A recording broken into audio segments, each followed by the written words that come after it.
Bem-vindos ao Da Capa à Contracapa. Esta semana falamos da importância dos média, num tempo em que as empresas de média tradicionais enfrentam dificuldades, desafios. Falamos aqui também da liberdade de expressão e da liberdade de imprensa nos dias que correm e, claro, do papel central do jornalismo também na vida das democracias. Os nossos convidados desta edição do Da Capa à Contracapa são Pedro Norton, administrador executivo da Fundação Calouste Gulbenkian e antigo gestor do grupo Impresa. Escreve regularmente artigos de opinião há muitos anos na imprensa, participa também em múltiplos projetos. E José Manuel Fernandes, publisher do jornal online Observador, jornalista há mais de 40 anos, passou por vários jornais, foi fundador e diretor do Público, escreveu vários livros, entre os quais o ensaio Liberdade e Informação, publicado pela Fundação Francisco Manuel dos Santos, que serve também de mote a esta conversa, no Da Capa à Contracapa, programa da Renascença, em parceria com a Fundação Francisco Manuel dos Santos, para debater Portugal e o mundo.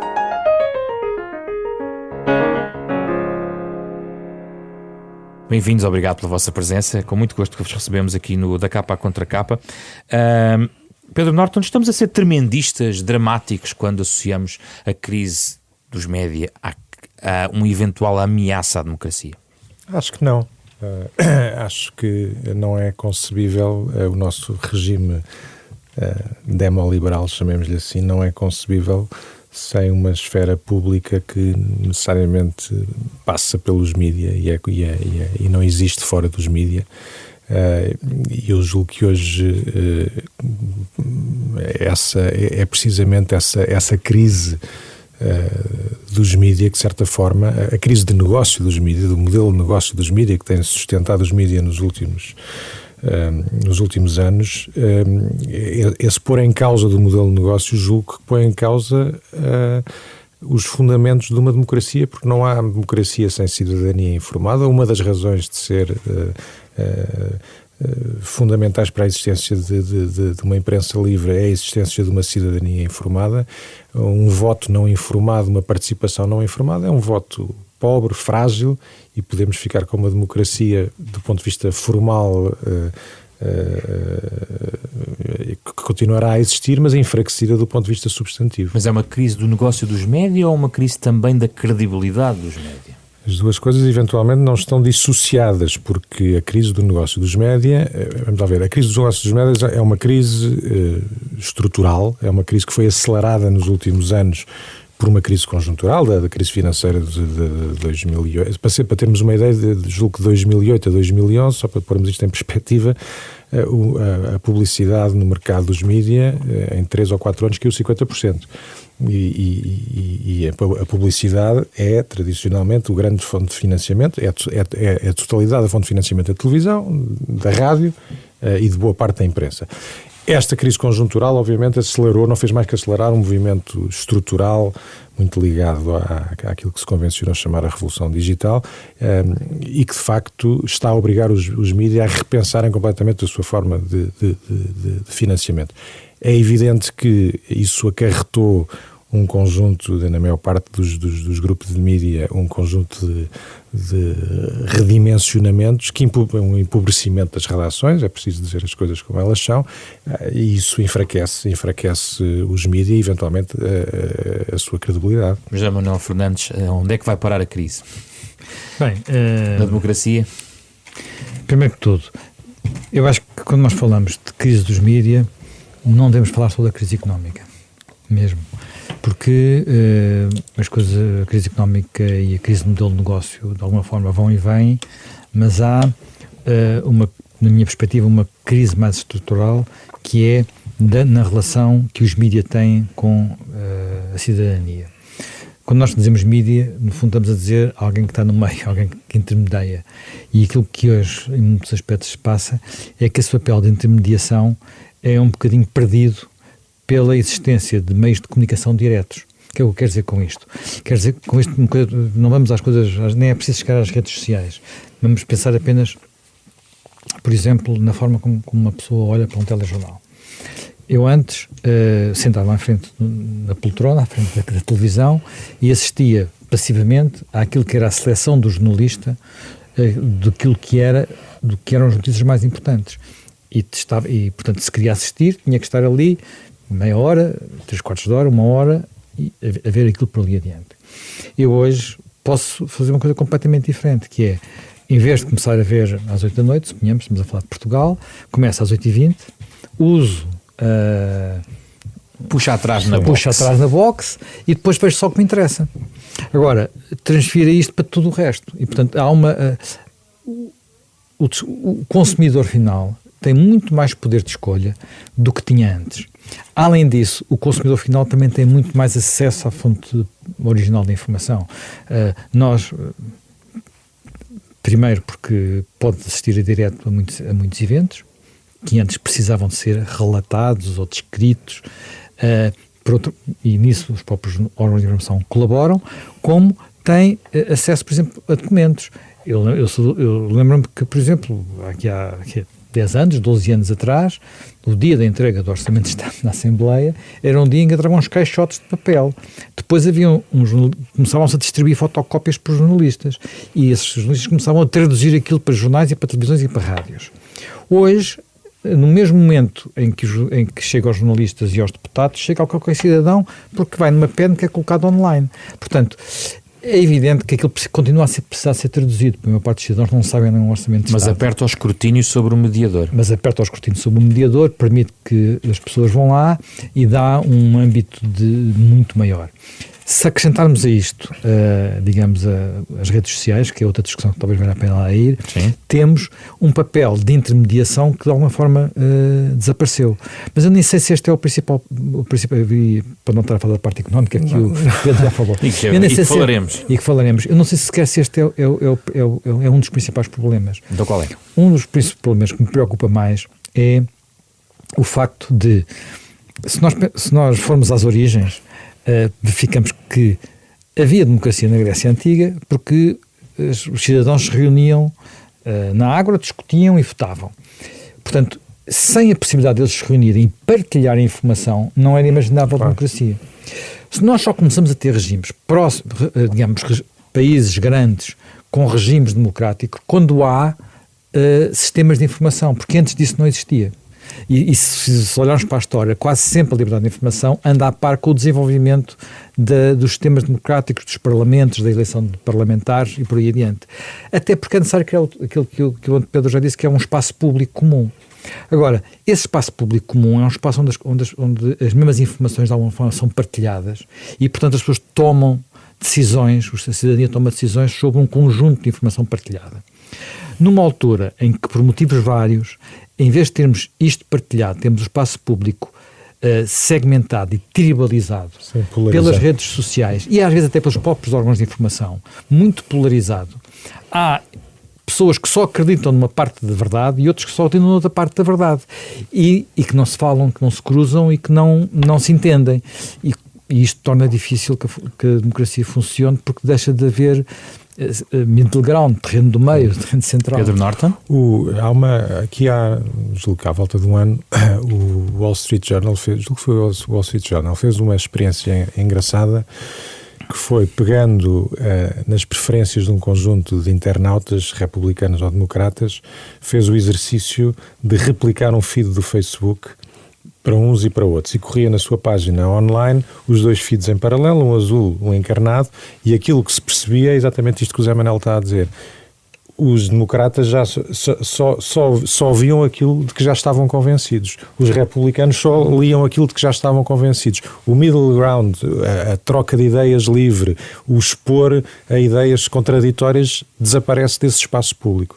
Desse ponto de vista, há um enorme empobrecimento desta... Mas porquê exatamente? Porque se desinveste, porque dá trabalho, fazer o escrutínio de ambas é mais fácil do que vender a propaganda de um lado ideológico do outro? Não, eu acho que isto em parte é uma consequência de existirem as redes sociais, que permite que eu aqui encontre a minha alma gêmea na Nova Zelândia, para o sítio mais distante aqui de Lisboa. Portanto, eu encontro a minha alma gêmea que pode interessar-se por Rolex ou interessar-se por símbolos nazis, ou imaginar, em qualquer parte do mundo. E, portanto, começo a falar com ela. Então desapareceu o fascínio do contraditório, até no leitor.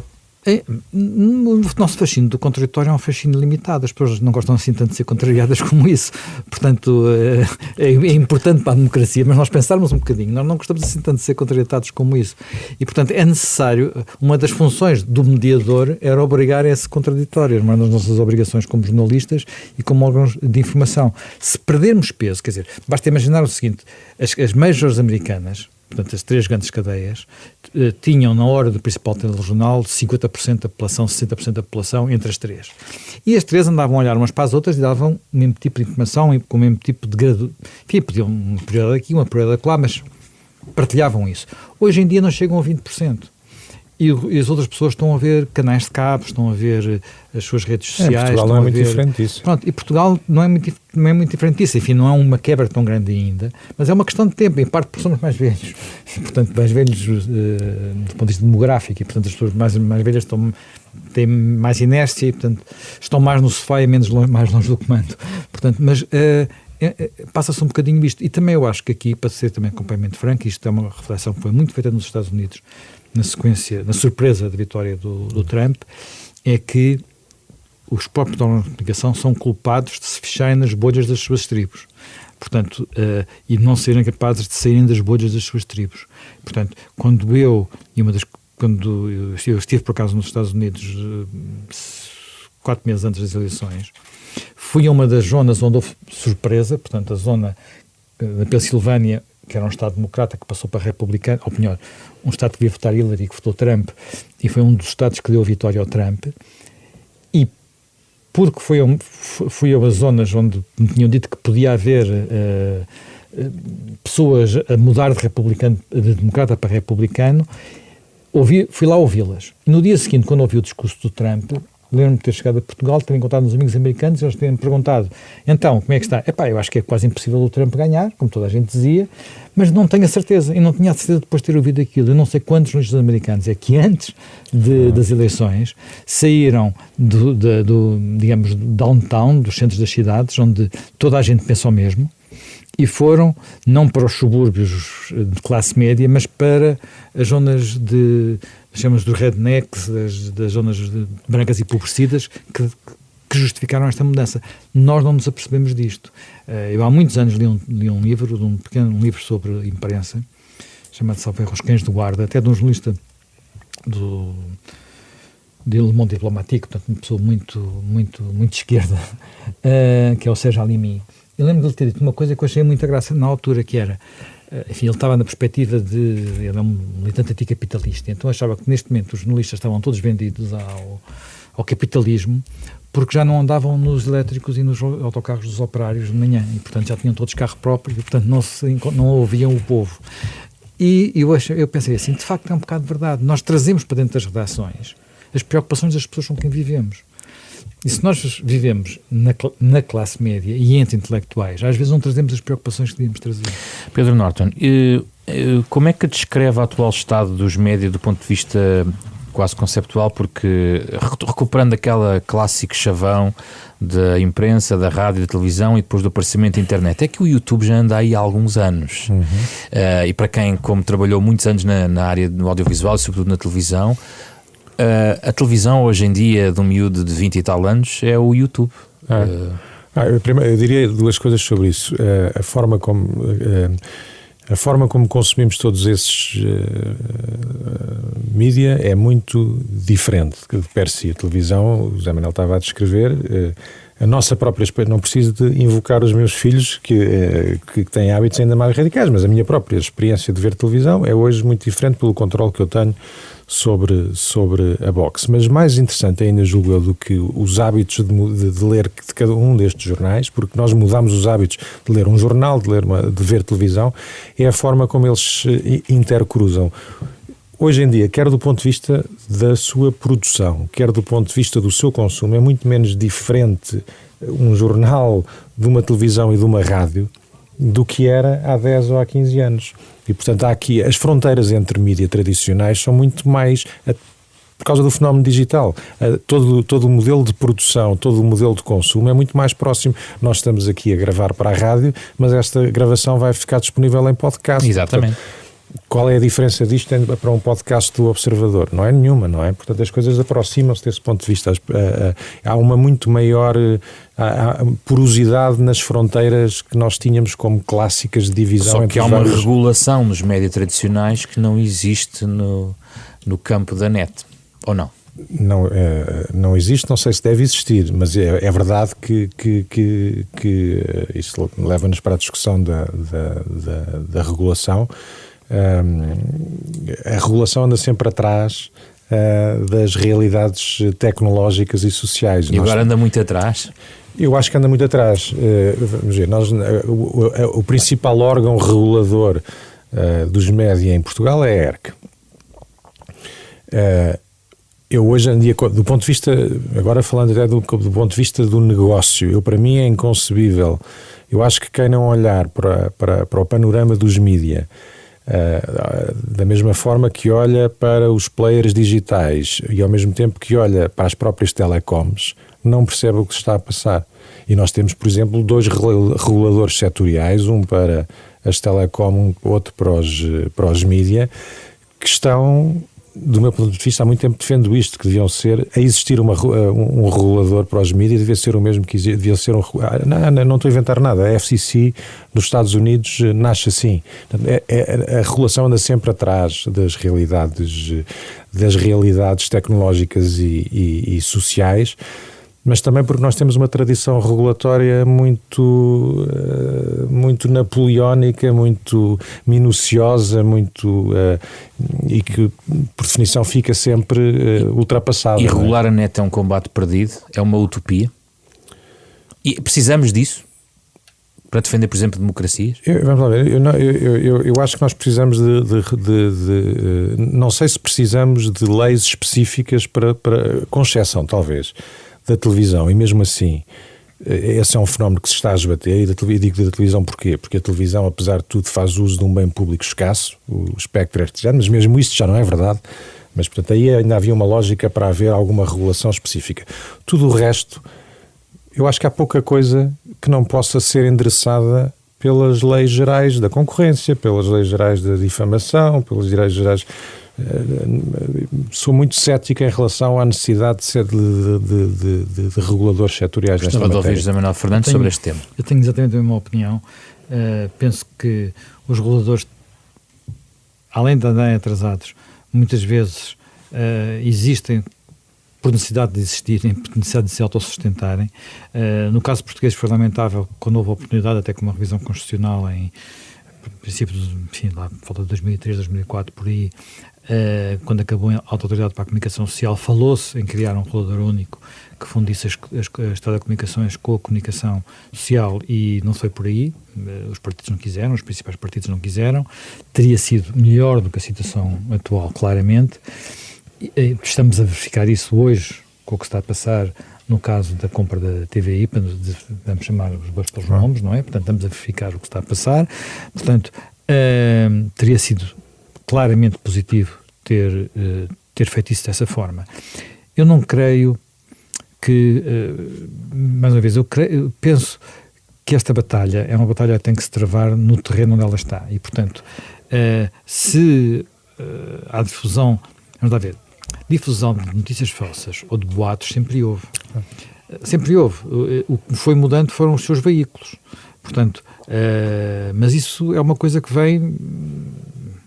Os romanos já tinham esse problema, não é? Portanto, já ouvimos histórias dessas no tempo da República Romana e do Júlio César.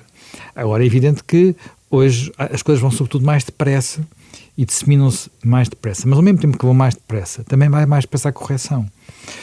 Aquilo que eu acho que é preciso é os agentes que estão, digamos, aqui, e não estou a falar apenas, e é a tal importância de juntar as duas coisas, não estou a falar apenas dos que produzem informação, mas daqueles que a transportam, terem a consciência que não podem ficar à espera de um regulador que vai intervir 3 meses depois de uma notícia falsa ter sido difundida.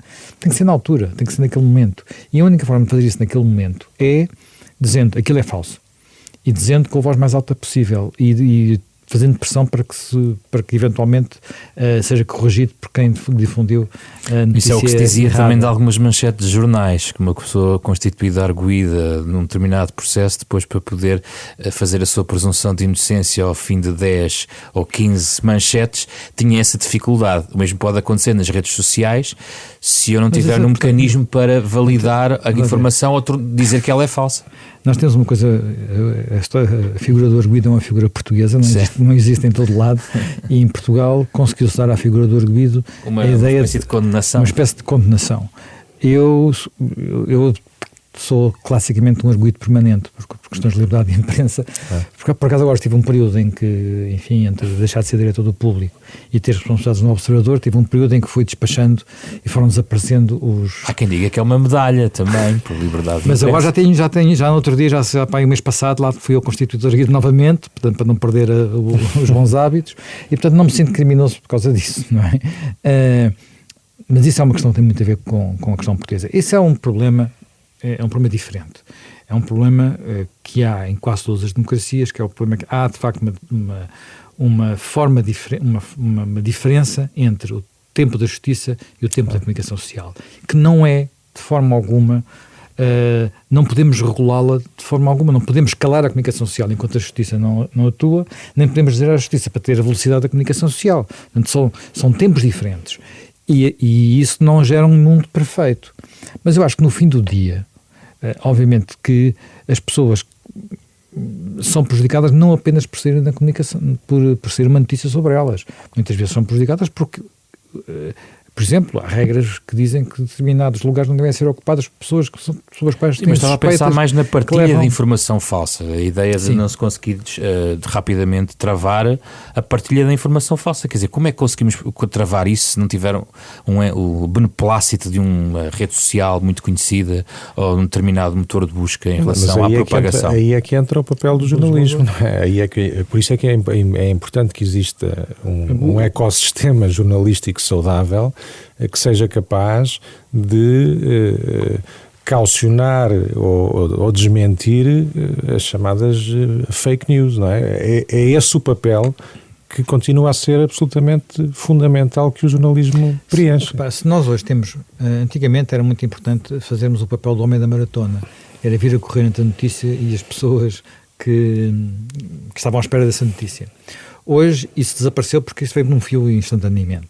Portanto, o que poupamos no tempo que não precisamos de fazer isso, podemos estar a fazer outras coisas, que é verificar se é verdade, explicar o enquadramento das coisas e de alguma forma reorientar as prioridades do jornalismo e a alocação de tempo dos jornalistas e as suas próprias preocupações. E no limite até a sua própria formação.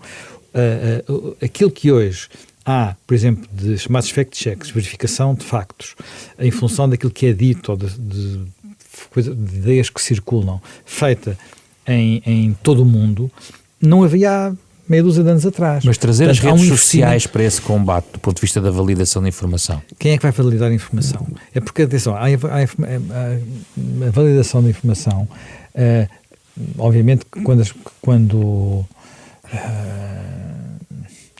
a famosa questão da nacionalidade do Obama, por exemplo, é uma coisa que circula nas redes sociais.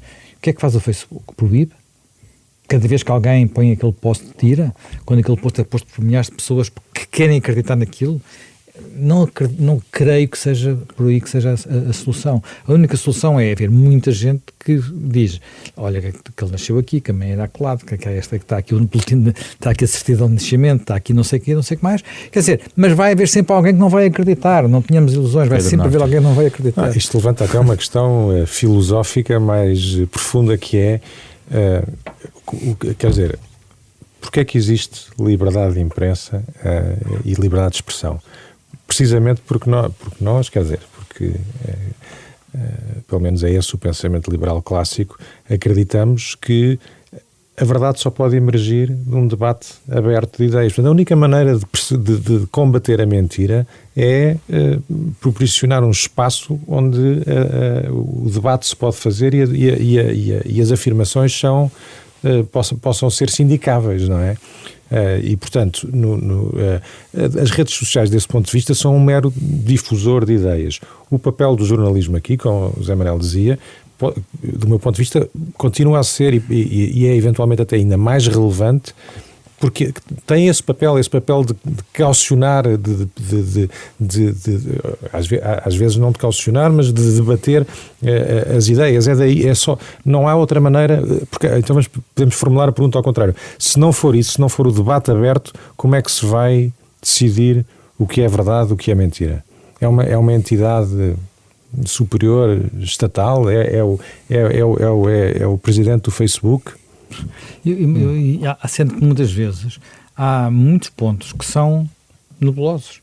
Quer dizer, nós temos agora, todo o país discute o vídeo-árbitro.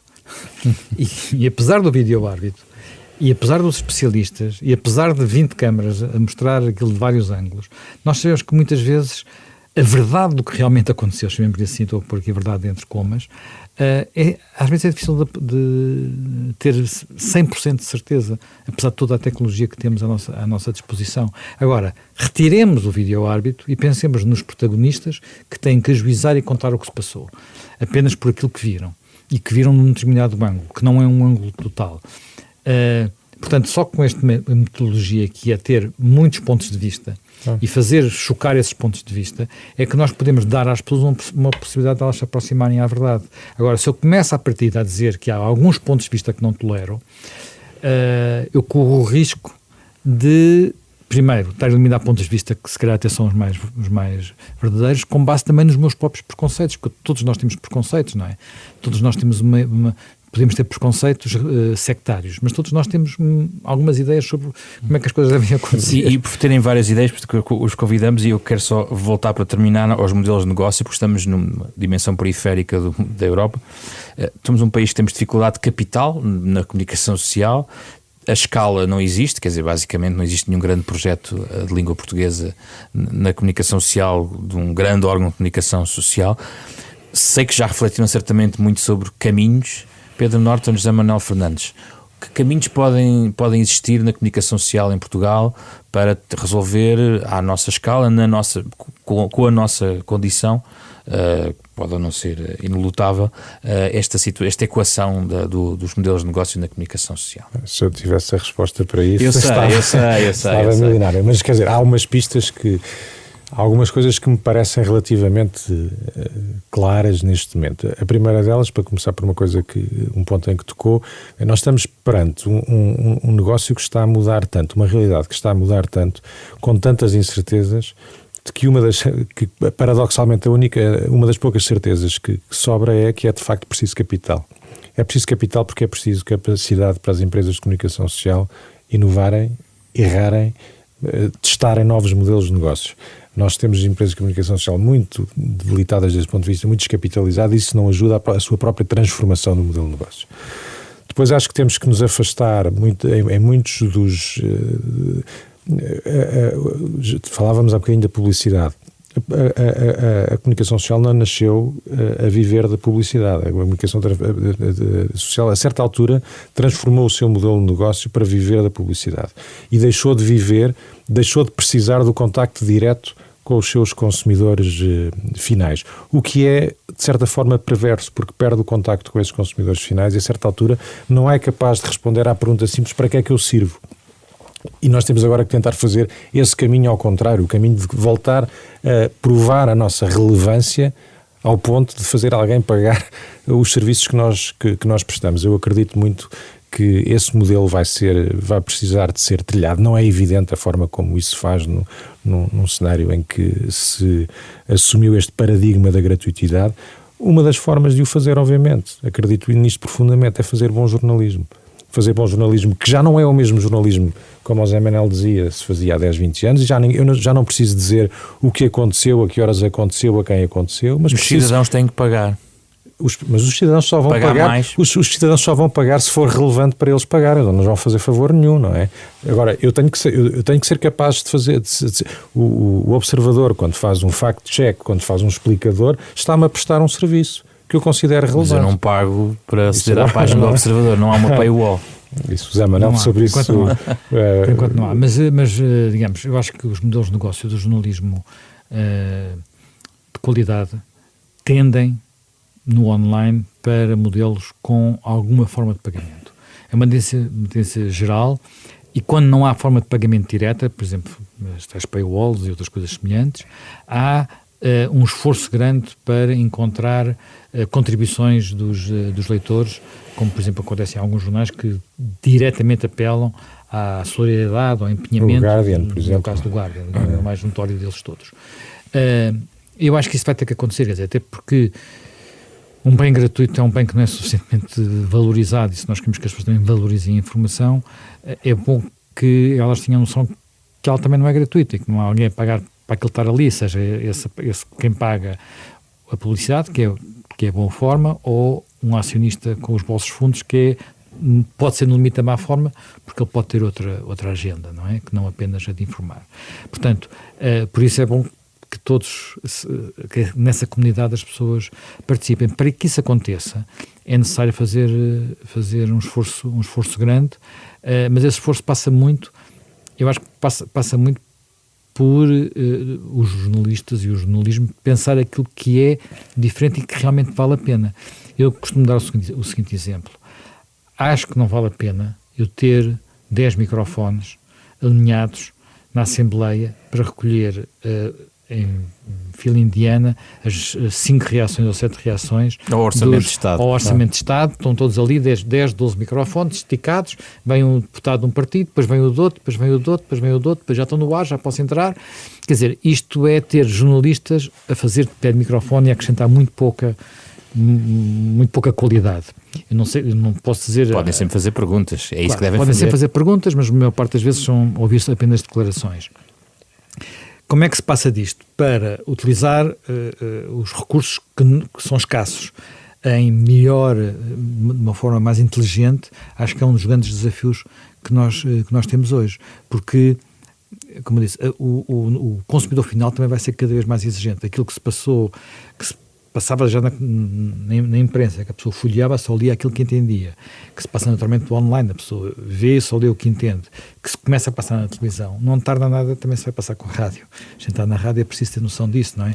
Nós, por enquanto, vamos no carro, pomos numa rádio e ouvimos o que nos tem a ouvir. Mas já há modelos baixo de gama em que eu ligo o rádio ao telemóvel, o telemóvel está ligado à internet. Há pessoas que seguem este programa só por podcast. E passam ali os carros conectados vão obrigar a rádio a repensar-se. Pronto, e os carros vão estar conectados num prazo de 5 anos. Portanto, quando os carros estiverem conectados, eu vou ser o gestor do que ouço e não o Zé Pedro Farazão. Exato. Portanto, isso é para si um desafio como aquele que nós estamos a ter noutras áreas. Leituras finais, algumas sugestões para quem nos escuta e quer saber ou quer ler mais sobre este tema. Pedro Norton? Bem, eu vou recomendar o livro de Zé Manel, porque ele não pode ser ele a fazê-lo, e eu li-o com imenso gosto, editado pela Fundação Francisco Manuel dos Santos. Aliás, esta coleção toda de ensaios é muito interessante.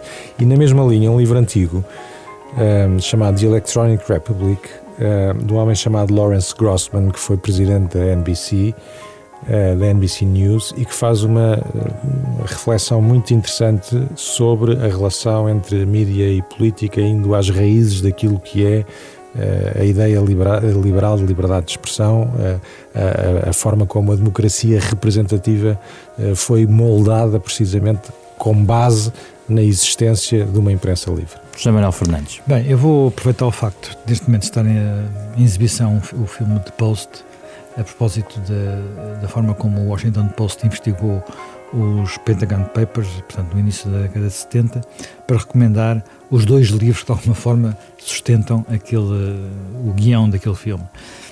Um deles é a autobiografia do diretor do Washington Post da época, o Ben Bradley. Tem um nome fantástico, chama-se A Good Life. Ele teve de facto uma boa vida, não é? Portanto, no sentido de uma vida útil. Sim. Nós vimos ali os Pentagon Papers, vimos os Homens do Presidente, vemos o mesmo Ben Bradley, no caso Watergate. E depois, no Homens do Presidente não está tão presente, aqui está muito presente, a Catherine Graham, que é também uma vida fantástica, é uma senhora que de repente fica com aquele jornal nas mãos. Portanto, uma menina rica que nasceu para ser... Como bem mostra o filme. E que toma o jornal nas mãos, e há também uma excelente biografia dela, a Catherine Graham Alive, que é... Estes 2 livros penso que são aqueles que serviram de base ao guião do filme e têm muito mais detalhes sobre os pormenores do que se passou naqueles dias, são entusiasmantes para compreender não só aqueles dias, mas também os dias normais da vida de um órgão de informação. José Manuel Fernandes, Pedro Norte, muito obrigado pela vossa presença no Da Capa à Contra Capa. Com o genérico de Mário Lajinha, terminamos como sempre mais uma edição, um programa em parceria com a Fundação Francisco Manuel dos Santos. O meu nome é José Pedro Frazão, produção de Ana Marta Domingos, esta semana com o apoio técnico de Carlos Schmidt e André Peralta. Pode ouvir ao sábado de manhã, às 9h30 da manhã na Renascença, e também em podcast, nos suportes digitais habituais ou em rr.sap.pt. E para a semana temos outro debate.